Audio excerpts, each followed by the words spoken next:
Good evening. This is Beebs and Banjo on Books.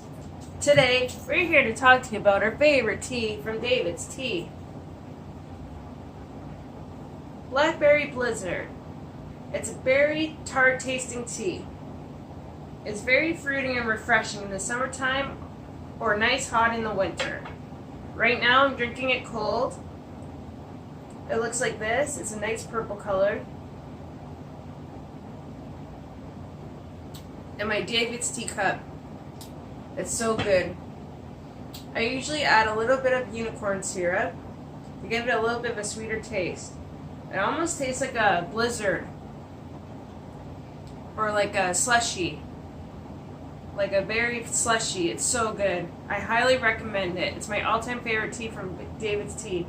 Banjo wanted to make an appearance. Say hi, Banjo. Hey guys. Thank you for watching. See you all next time.